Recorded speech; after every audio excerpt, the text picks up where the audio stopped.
Okay. All right. Recording in progress. We are live. It is July 11th, 2025. We were off last week for the July 4th holiday, but we are back on the Prospect Weekly Roundup. I'm Dave Dayan, the executive editor of the American Prospect, and we've got a couple people here today from the staff. First, we have James Barada, writing fellow. James, welcome to the show. And we also have our investigative editor, the great Maureen Tkacik. How are you both? Doing well on this All nice right. Friday afternoon. Excellent. Excellent. So you guys teamed up on a piece that's at the site today. And it's, really interesting and important. And I think to properly talk about it, we actually have to go back in time a little bit, probably to your first grade class, James, a little bit early. But we have to talk about, how the story is about the Consumer Financial Protection Bureau, and we need to talk about how it started and the fact that it was pretty much from its inception. Uh, uh, under siege from Republicans and from the forces that didn't want a dedicated agency to toward consumer protection in financial transactions. So, Maureen, if you're able, could you talk about just sort of the origins of the agency and what ended up happening, in its early days in terms of this assault by its opponents? Sure. First thing, can everybody hear me okay? Yes. Okay. There's a lot of very loud machinery operating near me, and I'm on a different computer. Um, so back in 2007, I think is when Elizabeth Warren first, um, and I'm hazy on actually, or I used to know everything about this, but I this was a date that I read. She had been sort of she was a professor, and she was a Hill staffer. She was a Hill expert who was frequently called on by the Democrats. She had she'd written a lot of books about bankruptcy, and she honed in very early on the problems that created the great financial crisis of 2008, which is basically this proliferation of extremely predatory negative amortization mortgages that essentially, um, would they would have these teaser rates. The rates would, and you know, there was no underwriting. The mortgage underwriting business was just sort of like one big party, and they were constantly sort of doling out these mortgages that would have a super low introductory payment, and then those payments would balloon. And the idea was that you would refinance them before the payments would balloon. But these these products, these financial products, were just machines starting in during the Bush administration for throwing people out of their houses. And there was actually a paper that I remember from like 2003 about how the proliferation of these mortgages was an economic hate crime because they were primarily used to kick old people out of gentrifying areas of cities. So Yep. But then in around 2006, 2007, the financial services industry figures out, number one, how to securitize these and put them all over the world in pension funds, and how to sort of clone the risk so that 10 times as many people purchase securities betting against betting that these mortgages would go into default than actual mortgages that existed. So the problem Yeah, and what I remember is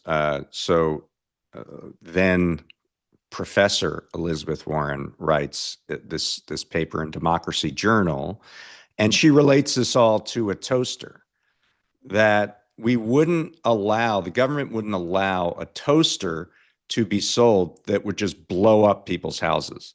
So why do they allow a mortgage to be sold that just blows up people's houses?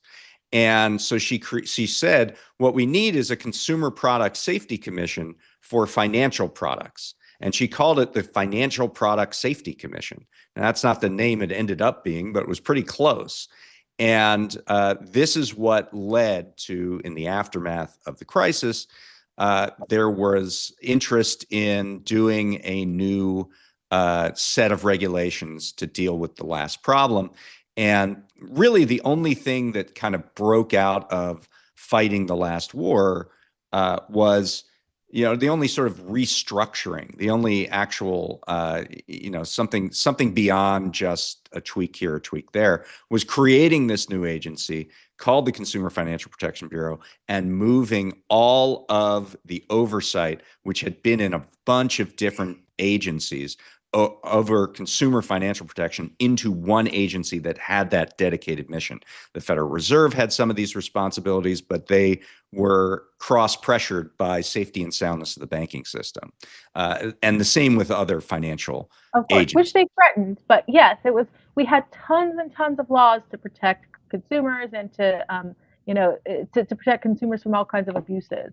And none of them were enforced because there was, they were more worried about the banks and the health of the banks than worried about the health of consumers. So here, let's create an agency that's just about the health of consumers. And then, then the question is, on day one after this passes in July 2010 and the agency stands up in July of 2011, there is a concerted effort on the part of an alliance between Republican lawmakers and office holders and the predatory lending industry, essentially, to end this agency, to knock this agency off of its pedestal as quickly as possible, mainly by changing the rules by which this agency governed itself, right?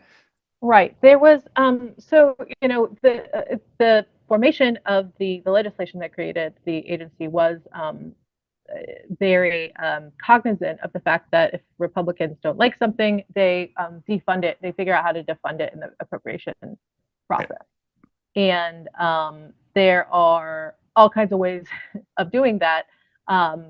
But the way that the CFPB was designed, it was appropriated every 10 years, or it had a 10-year cycle for appropriations, that it was funded out of the Fed, and it had a very unique design. And the fact that it had this unique sort of defunding proof design, and that it consolidated all of these consumer protection functions into one agency.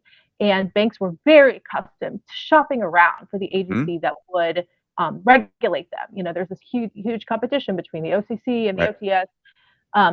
OTS is the Office of Thrift Supervision, which isn't even around anymore because it was so bad. They literally got rid of it. Yeah.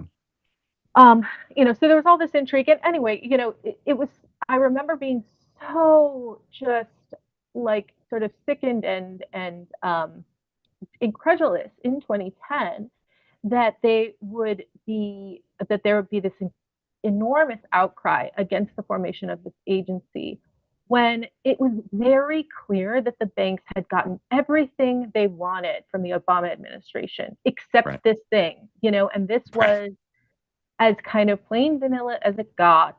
And it seemed like it was the most sort of inoffensive idea in the universe. And, Republicans get overdraft fees too, right? Like I remember there was a day in 2009, I got 10 overdraft fees in a single day on, a combined like $63 worth of transactions. And, they would structure the fees. They would make it so that even if your 10th fee was the one that took you over the limit, they would move that to the top of the day.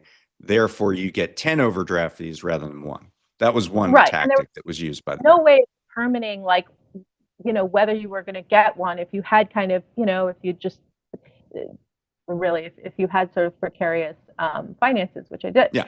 Um, Right. and so anyway, so there was this very concerted effort at the beginning to make sure that Elizabeth Warren did not get to run this agency. Right. Obama didn't try to nominate her, and then on the Republicans' part to filibuster anyone at all who they would lead, who they would nominate to appoint. Yeah. They essentially said there would be no director. And then Obama used a recess appointment to get a director in. Yeah. Right. And this, what's important here, I think, to remember is like this is the Democrats have a trifecta, and it's a filibuster-proof supermajority in the Senate that they had at this point. Of course, they lost that. Yeah, I think they lost that before Dodd-Frank came out. They had 59 votes.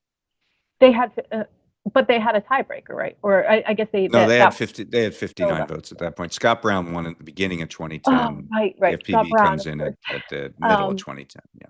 God love him. But anyway, yeah. Memories. Scott Brown's going to run again, by the way, for Senate in New Hampshire in 2026.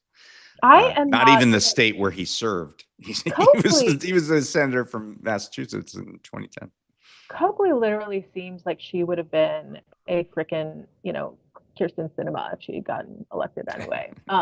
That's a bit of a tangent. Martha Coakley anyway. blogging. Let's try to move on. Moving on. So I just point that out because this is Republicans are in the doldrums, and yet they are scheming ways to absolutely undo everything that the Democrats are doing, and right.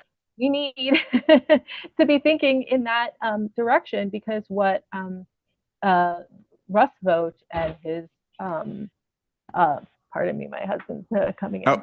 What Russ Vogt and his crew are doing to this agency and to right. Well, let's get James in here. So Russ Vogt, he was sort of a Hill staffer at the time that Dodd-Frank was put together. And he then goes to this think tank called the Center for Renewing America that he put together. He was instrumental in the Project 2025 production. And he was in the first Trump term. At the end of it, he was the Office of Management and Budget Director. And then he comes back to OMB in this second term. And throughout this time, he's putting together, when he was at the Center for Renewing America, he's putting together these plans for how, basically how agencies can be overturned. He's creating a how-to guide kind of for how an agency that is disfavored can be strangled. And, maybe you could talk about, what those methods are and how they're applied when he ends up becoming the interim and maybe permanent interim, the permalance director of the CFPB. Yeah, so definitely a wide-ranging strategy there in terms of strangling the agency, in a sense. So you're looking at earlier this year, mass firings. That was sort of the reductions in force that was happening at the time. Ultimately, as we talked about in the piece, the sort of wholesale elimination of specific units, like entire divisions of the agency and different teams had been, staved off, for now at least. And basically, as a result of that, basically why that was the court had determined that was because CFPB has congressionally required and statutorily, required duties that it has to do. There's many of those things, specifically for example, when you look at the Consumer Response Office, that's maintaining a hotline for folks to reach out with their complaints against anything from a student loan servicer to a bank, etc. And then on top of that, just a few other things that are, across the different divisions, right? In addition to that, separately from the mass firings, what we really saw, was this huge, in May specifically, this rollback of guidance, non-binding policy directives. There are Mhm. 67 documents there that had been withdrawn. Those were extremely wide-ranging. There were a number of rules, final rules, proposed rules that had been withdrawn or vacated. So essentially, rules affecting credit card fees, junk fees, medical debt. So that was another really big one. Mhm. Basically, preventing medical debt from appearing on credit reports and affecting folks, credit ratings sort of inadvertently. And then also the data broker rule, which basically would reclassify data brokers as consumer reporting agencies under the Fair Credit Reporting Act. And that essentially would have, prevented those data brokers from being able to. It basically would have Right. made improved privacy protections for consumers. So those were Okay. some of the main rules there that had been So withdrawn. it's like a two-pronged process. So they're trying to get rid of staff, and then also with the staff remaining, trying to basically get rid of any of the work that staff would have been doing, which is Yep. proposing rules, engaging in Yep. enforcement actions, et cetera. Yes. What I think's interesting, Mo, is and hello, Mr. Mo. What I think's interesting is that the people that Vought brings over to work at the agency are the same people who have been designing these policies on how to dismantle an agency at this think tank at the Center for Renewing America. So talk about that. Right. The Center for Renewing America was the think tank that Vote created in 2021, like as soon as the Biden administration Right. began. Um, a guy named Jeff Clark is there. He was a DOJ official that got in a lot of hot water over January 6th. He was, Right. a lot of perjury on that guy's record, as I understand Right. it. And it's and he and Vote and Steve Miller have similar trajectories in that way because Steve Miller started America First Legal at the same Right. time. So a lot of their plans you can see if you go back. Okay, this is what they were doing. They were planning this. The Center Like for no Renewing secret. America Yeah. the Center for Renewing America was, you know, uh, Vogt is Christian. He's one of seven. He is a self-identified Christian nationalist, I believe. And when he was originally appointed back to, I think, the deputy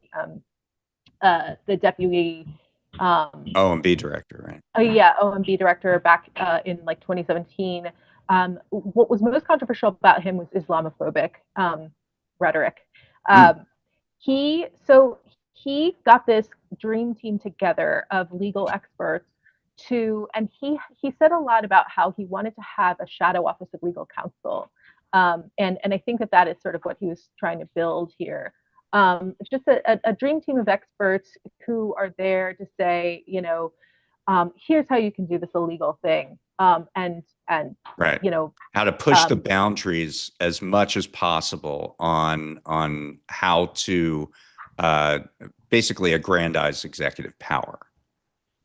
and so but he did something very interesting and smart, and I think that this is sort of like this was a little bit of a blueprint, although it's changed.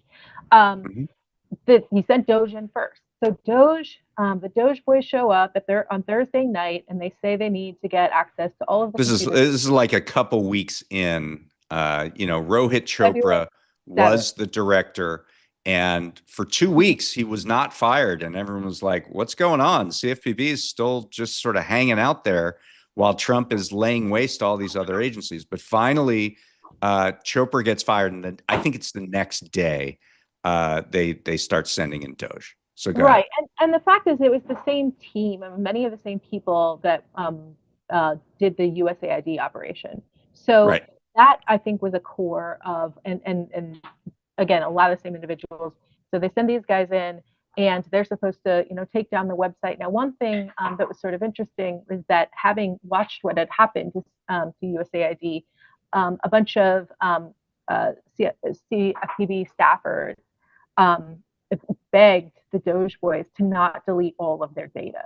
They said, you can take the website offline because Vote had ordered that, but we think that it's really unwise legally and for all sorts of reasons. Like it, violate a lot of statutes if you delete all our data as you did at USAID, which has had, unbelievable, unbelievable consequences. And so they don't delete all the data. And ultimately, eventually, they put the website back online. And along with the website comes this consumer complaints database where the public and researchers and any other stakeholders can sort of research in real time what America's complaints with the financial system are.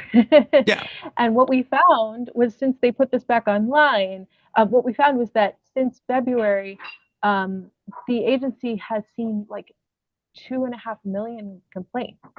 So this is, it works out to something like a third of all of the complaints that they have. Which is crazy.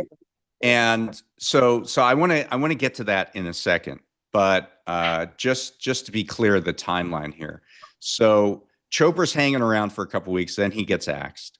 Then the interim becomes Scott Bessent, who is the Treasury Secretary. Very briefly, for like a week or two, he's the interim director of the CFPB. And that's when Doge comes in, and Bessent basically gives Doge free rein to do whatever they want at the agency.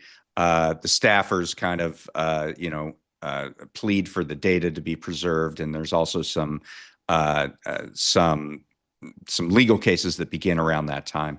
But Bessent then quickly gives up the directorship, the interim directorship, to Vote.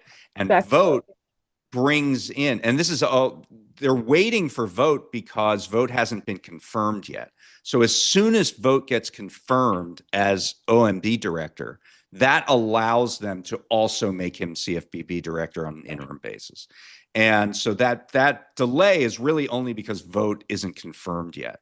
And so then once Vote gets confirmed, he immediately comes in and he brings in all of these guys who were at the Center for Renewing America. This guy, Mark Paletta, he becomes the chief legal officer of OMB, or chief legal officer of CFPB. He's also like a top deputy at OMB, and he's like Clarence Thomas's best friend. Like there's a picture of, Harlan Crow, that guy that like would pay for junkets for Clarence Thomas. There's a picture in a Harlan Crow resort of Clarence Thomas in this realist picture holding court, and Mark Paletta is sitting right next to him. So Mark Paletta, this Clarence Thomas lackey who wrote, I think, a biography of Clarence Thomas, is he's there, and then a couple other of these Center for Renewing America guys get there. There's a former Thomas, so his deputy is a former Thomas clerk named Dan Shapiro. Then they've got Jeff Clark. And then this guy Licata, who's a consultant. And then a guy named Licata, who is really difficult to find information on. But they are all sort of part of this crew, and with the important. And so immediately, as soon as Vote and his guys get in there, it's kind of Doge on steroids, because they immediately start writing pink slips. They're like, let's just fire everybody as soon as we possibly can. And there's a lawsuit in parallel, and this is all around Valentine's Day this year. So tell me about that. That was very high stakes. So tell me about that. Right. So very quickly, I think just like within days of this takeover, NTEU, the National Treasury Employees Union, files a lawsuit against Vote, saying all of this stuff is illegal and are, by that point, so they set a hearing for Friday afternoon at 2 p.m. And Vote's staff is just like, okay, guys, that's it. You got to get these rips out. You've got to get these pink slips out before Friday. They're sending emails saying, listen, this is really urgent. You got to get them out now at 1:36 p.m. on Friday. So they're really trying to to get rid of all the before the people. hearing so that they can avoid a temporary restraining order or some blockage of them being able to do the firings. And I'm not sure exactly what happens, but basically that restraining order freezes the firings. They Right. they managed to get rid of all of the probationary staffers, but they don't get rid of the staff. That's right. And you're talking about 1,500 people out of the 1,700 were tapped for termination, and they held them there through this ruling. Then there was an appeals court ruling that said, well, as long as they're not required for statutory duties, you could get rid of them. And then CFPB immediately tried to fire the same 1,500 people, right, saying we did a like particularized assessment and we only need 200 people to do the statutory stuff. The lower court said, no, that's not true. So these people have been fired twice and then blocked from being fired twice. But James, what I want to get into now is, so these people are not yet fired. They're awaiting a lower court ruling. But what are they doing now? They're on the salary of the federal government. They're being paid. They are active staffers of the CFPB. But what are they actually doing? As it was presented to me, typically in the morning, they check their emails to see if anything has come up, any authorizations have come through to do anything. Typically, that does not happen. So the rest of the day is typically personal projects, walking the dog, just sort of, kind of, I guess, sort of free time on life support, as it was also presented to me. Definitely a lot of that. But as a result of that, I mean, people who we spoke with came to the agency because they care about the mission deeply. Right. That is sort of really the sticking point here. And as a result of that, I mean, you had people leaving, private organizations where, they were doing completely different work, and, came to the CFPB because that same thing, they care about the mission. But now, I mean, morale is just, it has completely plummeted. People are just sort of in this limbo state and are just sort of waiting for the shoe to drop in the circuit case. And with that, a lot of people are just kind of holding out until they think it's the best time to go for the exits. Right. So it's definitely skeleton Right. crew. So nothing's happening. There are 1,500 people who are on the payroll of the federal government who are not doing any work. The headquarters itself has been shuttered. It's on G Street. There's nothing going on at the headquarters. People were told to get their belongings and get out. Their belongings were moved by someone. We don't even know who. I haven't been able to pin that Yeah. down. At some point, at one story that I was told that I inserted in the piece is that one person found their belongings on a loading dock. Like that's where they had to get them and get them out of there. So there's no headquarters, and workers have to get authorization. You mentioned that, James. Like they had to get authorization to do anything, including work on their own files, right? Yes, and in addition to that, I mean, the only reason or the only possibility of coming into the office to do anything has definitely been because you're either coming into basically, for enforcement specifically, dismiss a case that you were told you have to dismiss. And, as we were told, those folks were not given any opportunity to contest that Mhm. whatsoever. Right. So the only work that's being done is things that are written in statute, like you have to do this. And that includes things like the consumer complaint database, because that has to be maintained. And then the other things that are being done are take our enforcement cases that were initiated under the previous administration and get rid of them. And Marie, maybe you can talk about one of those cases. It's really kind of emblematic, which is the Navy Fed case that was dismissed, I believe, last week. Yeah. Well, it wasn't dismissed. Well, this is so. There's a few different kinds of cases. I think there's been 23 in all that they've vacated or dismissed. Dropped, or maybe not dismissed. Not and some of these cases, you'll see the same attorneys who brought the cases are the ones who dismiss them. So they're forcing certain enforcement attorneys do have something to do. They get to go and file motions to and dismiss. eliminate something that was their life's work. Like, right. So, And so there's a one thing humiliation aspect to this, right? right. And there's a particularly compelling case, and you can see there were just an incredible number. I mean, Chopra, the Biden administration, they knew this was coming. They got a lot of things done. This agency was more productive in December than any agency I'm sure has ever been in a December. Right. And one of the Right. cases they filed was against Zelly. I still don't know how to I pronounce think it's that, just Zell. but Yeah. the very problematic sort of the bank Venmo that never works.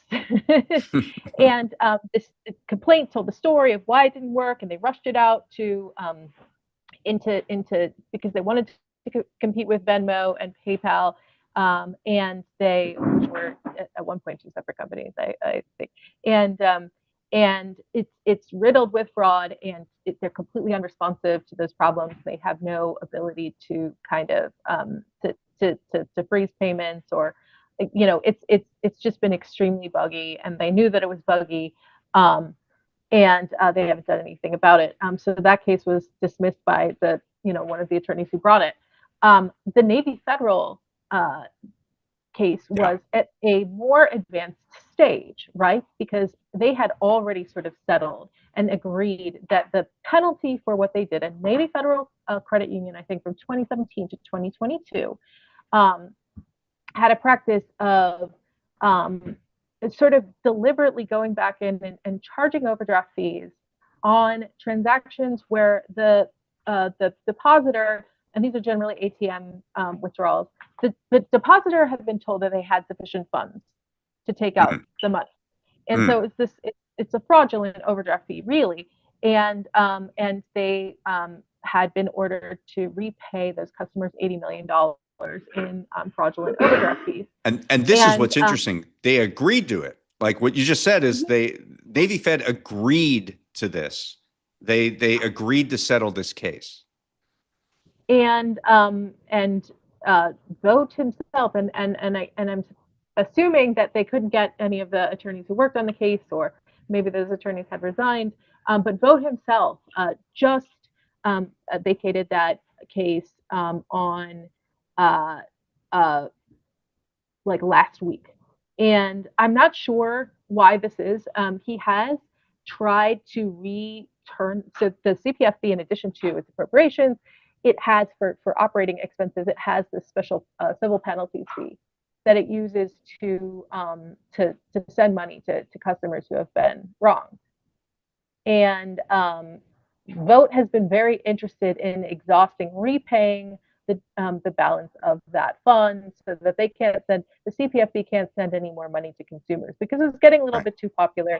The agency had you sent talk out about that in the piece that like when somebody gets money back and it's from the federal government, it's labeled that it's from the federal government, and it's restitution for being wronged. People like that, and someone, it makes government look competent. One of the other things they did in September was they sent almost $2 billion in checks to victims of fraudulent credit repair firms. And I guarantee you, no one who has used a credit repair service in the past 10 years doesn't need that check in December. And so there were a lot of posts on Reddit, like, what is this check? Is this check a scam? Everyone's like, I even read one, I wish that I had put this in. I read one, lady on Facebook who was like, I immersed the check in water and then I threw it out. I did all these things. Like, there were a lot of people who were just like sure that this was a scam because of the many, predatory financial products that the CFPB has done a lot of work on clamping down on. Is this scam where they send you a check and it's really a predatory loan? But this agency was pretty popular. I think that even when Elon Musk and Mark Andreessen started going after it during the presidential Hmm. campaigns, I saw a lot of folks on the right, on the MAGA right, say, I mean, this agency is pretty good. Like, Yeah. I got a check from them. They're not so bad. Right. Right. Yeah, um, totally. so Mhm. Go ahead. So one of the things that you point out that about taking deciding to take back these checks is that they had actually, and this shows that there's not complete harmony. There isn't a bulletproof plan as to what they want to do. They wanted to eradicate the agency, and then they realized they probably wouldn't be allowed to do that entirely. So, they're sort of trying to create this agency in name only that complies with the statutes. They've been saying, okay, 200 employees max. Um, Yeah. but in April, and this was around the time that they were appealing the case to the circuit court. Um, Yeah. Pauletta sends out a memo about the new priorities of the Consumer Yes. Financial Protection Bureau, and one of those priorities is uh, only we are not interested in the neobanks, the fintechs, all of the companies that are really doing the shenanigans right now. We want Right. to get back to our roots and focus on traditional depository institutions, and we especially want to focus on fraud against our service members, yada yada. So that's another thing that is so ironic about this latest decision with Right. Navy Federal Credit Union. A predominantly service member, loved one of And institution a and a traditional classic traditional depository. Yeah. depository Right. institution. Absolutely. Instead, however, they have intervened, or they have said they've filed a document like that implies that they might intervene in the bankruptcy of Synapse, a Ponzi scheme more about than anyone probably, but a fintech funded by Mark Andreessen, who badmouthed this agency and said all sorts of slander on Joe Yeah. Rogan just a few months ago. A fintech that took like $150 million from. Synapse is a crazy story, and I'll try to briefly summarize it. They were kind of a middleman. They were a facilitator for these what you call neobanks, these fintech companies, these apps that people can put money in. If that app needed a bank to be a custodian to hold their assets, they would go to Synapse, which did sort of banking as a service. They facilitated. They would find a bank and connect them to the fintech. So they were kind of a middleman, Synapse. And it turned out Synapse wasn't keeping good records, stole a bunch of the money, or something happened to the money, and all of these millions, or maybe in the hundreds of thousands of fintech customers who were working with apps that had used Synapse had no ability to get their money. And now this wasn't an FDIC insured institution. They couldn't immediately go back and But they were get their told funding. They were told it they was were an told their money FDIC was an institution. FDIC insured Yeah, they were bank. told that because They the had money, the bank that Synapse was contracting with was FDIC insured, but that didn't protect them specifically in the fintech. So this started last May, I believe, and people still can't get, what in many cases was their entire savings in a bank account that they had put in an app. And because of this Synapse failure, and you're saying that CFPB is saying, oh, well, we might intervene in that, even though we weren't supposed to be dealing with fintechs anymore, we might intervene in that because some of these people, I don't know why, they've decided to help them. and I'm trying to, I would like to, I'm it's trying to dig into this because I would like to know why they have made their that intention known. It seems like it runs counter to what they were saying that their mission was. Yeah. This has gotten a lot of attention, media attention, thanks to some of the depositors have been pretty organized. Yeah. And it is, like I said, it's a Mark Andreessen finance startup that put these customers in this horrible Yeah. position to begin with. Exactly. So it's Exactly. possible that he, being a big Trump backer, might have, and somebody who obviously has a very deep interest in Right. There's some reputational risk for Andreessen because it was his company that facilitated people getting locked out of their money for years. So yeah, I definitely see that.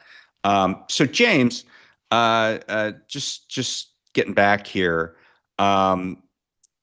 where are we at in terms of understanding what is going to happen to this agency? Like, take me through the legal side of this in terms of, I assume that a lot of these people who have just been kind of not working for a while expect that the hammer might come down on them. And there was a recent Supreme Court ruling that might make that easier, right? Yeah, so what ended up happening was, there's this, as folks are really waiting for the shoe to drop in this case is, the potential for the agency to really become, as it's sort of headed, an agency in name only. The folks that we spoke with don't really expect the courts to be prescriptive in terms of, oh, you can cut this much and do this, and try to kind of hammer it out from like a numbers perspective. So with that doubt, sort of the expectation is, that ultimately, folks that we spoke with said that it's likely that the court will rule in vote's favor. If that doesn't happen, obviously, it is very much likely that, there will be this sort of appeal to the Supreme Court. And Mhm. obviously, as sort of, we saw recently with the SCOTUS ruling sort of saying, all right, mass firings can be, sort of resumed. What is interesting about that and the nuance in that is that the actual ruling that the Supreme Court had made, it does not like directly affect the case specifically in the lower court. But what is interesting is that because this appeal could happen, depending on the outcome of the lower court ruling, obviously, um, you know, bringing that to an appeal, writ of certiorari, not pronouncing that right, but bringing that back, looking at sort of how the court had ruled just recently, this week, I mean, it kind of makes you think like, Yeah. okay, how likely is it that the court is just going to be like, oh, actually, we don't think this is we don't think this is constitutional. So sort Right. of that's the interesting part, like the eventual outcome, because the sort of precedent has been set and sort of that is the Well, attitude. Yeah. yeah, it's an interesting question. I certainly agree that the Supreme Court is very unlikely to counter Trump in a myriad of different ways. Um, the reason that the particular CFPB reduction in force has been held up is because of these statutory obligations, and those exist at other agencies as well. And the Supreme Court case that just passed, it was 8-1. Even Sotomayor and Kagan said, yeah, you can go forward, but they gave the proviso that, yeah, but we have to see the particular reduction in force that you're attempting and whether that's constitutional. You're allowed in a general sense to do it because we don't have details on what you're seeing. In the CFPB case, they actually do have details because Paletta had to lay out, okay, here are the actual structural statutory responsibilities, and here's how many people I need to do any of them. And some of them were like, maintain the entire database, 5 people. Right. Like it was, the numbers that Paletta was putting out were kind of ridiculous. So, we'll see what happens. I tend to agree that Supreme Court isn't likely to be a barrier here, but they're going to do it on a case by case basis. But Maureen, what I want to get back to is you mentioned the consumer complaint database and how there's been this surge in complaints to the database. And I want you to talk about two things. Number one, what that signifies, that are crooks watching the 1,500 workers at CFPB not doing anything and thinking we can get away with a lot of stuff now, so let's ramp up the machines here. And number two, I want to talk about, tell me about how Vote in particular and Republicans more generally have always wanted to make this data that is available to the public and to researchers and everyone and state officials to see. They want to make it private. Right. And I do believe that that is something that is their right. Like, I think that they are statutorily required to share the data among all the agencies, and perhaps it's subject to FOIA laws. The data is public now by virtue of a rule that was made, way back at the beginning of the. So what's statutory, like you said, yeah, okay, I got it. What's statutory is they have to have it, but the rule, which is subject to change, and is that I think statutorily, like I said, they're required to. This agency was envisioned as a central clearinghouse for this kind of information among all bank regulators. So I think that they are required to share it, throughout, and to make it easily shareable.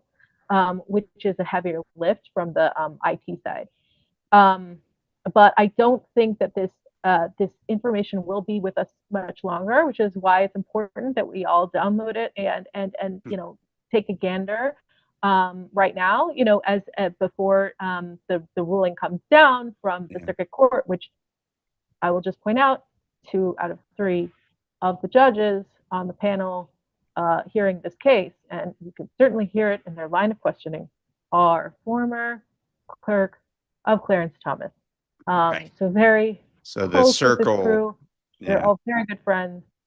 Now, I don't think that they are 100% entirely on board with everything that Vote and his crew have done. Like we said, originally on day one, they said that their plan for the agency was to turn it into a room in the Fed with 5 guys and a phone. And, very soon after that, they said, okay, maybe 200. 200 is the absolute maximum of employees. And it's they've had to backtrack. There's this interesting thing about a particular table that the CFPB puts out that's very important to mortgage markets, called the average price offer rate. It allows the secondary market for mortgages to function. And the first week they tried to stop it, and the National Association of Realtors and some other lobbyists said, look, you're going to kill the mortgage market if you don't just post this average price offer rate, which changes from week to week. And Vaught had to back down and have someone publish that. So, there's been this understanding that, actually regulation is important for markets to function. So we actually need that. But how much of it we're going to get is another question. And just to be clear on the sequencing here, there's a district court that currently has the restraining order in place. That is being appealed to the circuit court in this 3-judge panel, 2 of whom are Clarence Thomas clerks, or former Clarence Thomas clerks. So the circuit court will make the ruling on whether the district court's a second blockage of the mass firing is allowable or not. And they could say, yes, we agree with the circuit court, at which point, or we agree with the district court, at which point it'll probably go to the Supreme Court. Or they can say, no, the district court was wrong and you're allowed to fire, at which point immediately everyone will be fired. And maybe CFPB appeals to the Supreme Court, the union, but let's see how they do there. It should also be said that the claim now, the Vote contingent, the Trump administration now is not saying that what they're doing is illegal.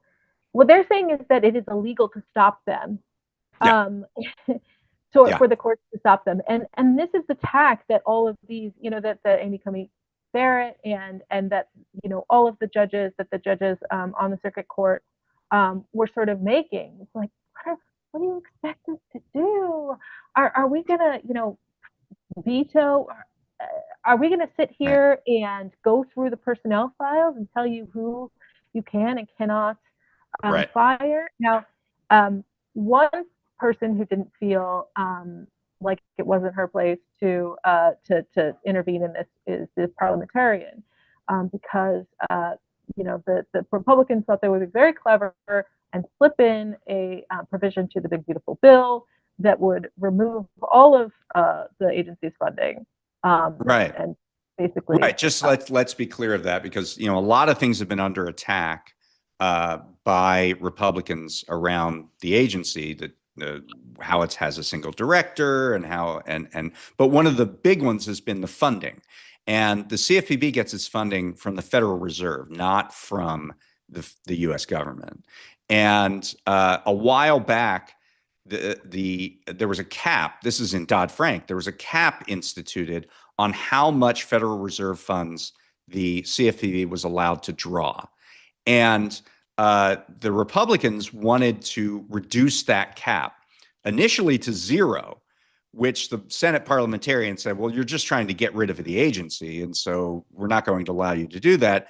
And then the Republicans came back and said, well, what if we cut it in half, or almost half, from 12% of available operating funds from the Fed to 6.5%? And the parliamentarian said, okay, that's all right. So even if by some miracle the CFPB wins every single lawsuit possible, the union, and all the employees get back to work, they're going to have a budget that is significantly lower. And that is likely to cause layoffs in and of itself, because they simply won't have enough money to pay the current staff levels. So now the big beautiful bill has put another wrench into the plans of yeah, consumer protection. their their budget last year was $785 million, and I mean, and they spent about 480, 470, 480 on Personnel. salaries and benefits. Yeah. So Yeah. they do a lot. So if they cut it in half, like some of the salaries are going to have to go. But the one thing that's interesting in the context of that, and this is a bit of a preview for something James has been writing about, is that, okay, so we have two types of police here, right? We have the white collar police, and you just said something like $700 million per year was given to them, and that's now been cut in half, or almost half. So you're talking in the millions, hundreds of millions of dollars. So I'm going to the other police, which is this is worth pointing out, because the enforcement. I'm sorry, you're breaking up more. I'm losing you. So let me just finish the point. Can you so hear me now? you have the white. Yeah, I can hear you now. You have the white collar police. They're in the hundreds of millions, and their budgets are getting cut. Then you have the enforcement police for immigration and customs enforcement, and they have $170 billion bump up in the big beautiful bill, such that they are now the largest military force in the world, except for a handful of countries. A larger amount of military support and resources than Russia, that is in the middle of a war with Ukraine right now. The big question is where a lot of that money is going to go. And I don't know, James, if you want to preview some of the things you've been looking at around that. But, it's just this incredible disparity of when it's talking about white collar crime, we scrimp and scratch and scrape and make sure as little money as possible is devoted to it. But when we're talking about immigration enforcement, it's now just an astronomical number. And funding for border security has consistently been increasing. The sort of confluence between the post 9/11 national security apparatus, sort of coinciding with the build out of border security under each successive administration, regardless of party. That money is as it seems now, is already been ramped up to be invested in border security technologies. There's a whole host of them, which I will not get into right now. Yeah. But all of that has been tested in the borderland specifically, on the southern U.S.-Mexico border, predominantly as well, on the northern border to an extent, but mainly Mhm. the U.S.-Mexico border. That being tested there, automated machine learning and surveillance and data collection and just so many different things within that. Now that is being exported to the rest of the country Right. by way of the increase in funding that we're seeing with this bill that is now law, and going into the deployment of that on a much larger scale. So keep your eyes peeled for that. Yeah, 100%. It's just a real commentary on our priorities as a nation, and where the money is going. Go ahead, Mo. I know that this is, sort of that this is counterintuitive on the basis of our conversation, but I'm just reading today that morale at ICE is lower than it's ever been Yes. because even the, they're clearly screening for psychopaths when they when they hire these people, but they don't like having to round up people at Home Depot and in schools and Well, on and nobody likes being the source of all this consternation, being booed, being here in Los Angeles, they find out activists find out where ICE is staying in hotels, and they make loud noises throughout the entire night. Like, who wants to be that guy that is so reviled when they come into a community?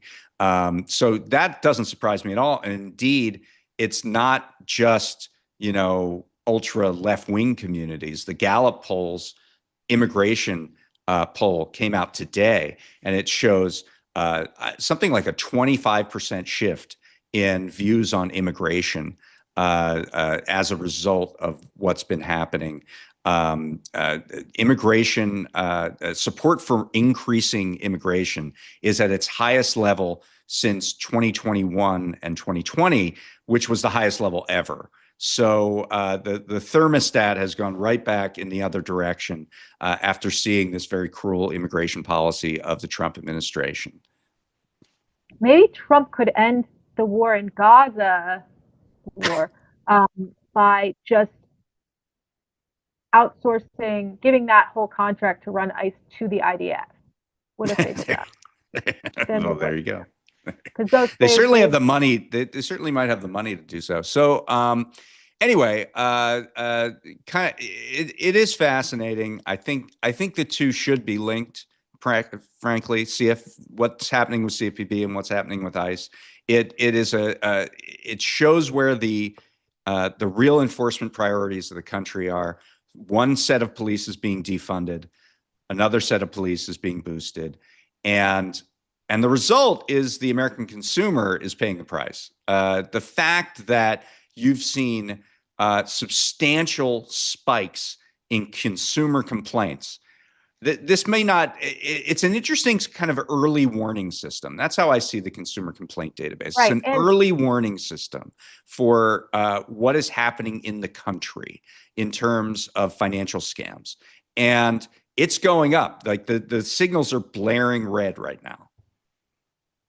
Um, I think, yeah, there have been a lot of reports that I was reading about debt collectors using immigration status, using the threat of There you deportation go. There's the connection right to there. Yeah. you know to get people to pay up. So if you are a disaffected ICE agent, there's probably a job waiting for you in the In the legalized financial loan shark. services industry. That's right. Yeah.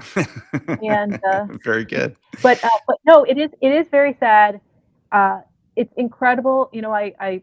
I know a fair amount about the CFPB, but doing this story, I couldn't believe how efficient that agency was at getting money back for scammed Yeah. consumers. And And I can tell you we're all going to personally, miss it. I can tell you personally that I have personally had an uptick in people coming to me saying, as a journalist who's covered the financial industry, I've been scammed and here's how. Like, I've seen it personally in my own inbox. And we did a great series in our June issue about where these new scams might come from, and so you can check that out. Golden Age of Scams at prospect.org. We are out of time. I want to thank you both, Maureen Tkachuk, investigative editor, James Barata, writing fellow. We are here every Friday, 12:30 Eastern. We also put these videos up on our website at prospect.org, so you'll be able to see that shortly. Tell your friends to get involved, and you can always visit our YouTube page at, the channel is The American Prospect. And that's probably where you're seeing this now if you're listening to it. But if you're watching this on the web later, if you're watching it at our website, go to our YouTube page, sign up, and you'll get a notification when we do these in the future. So thank you very much, and have a great week.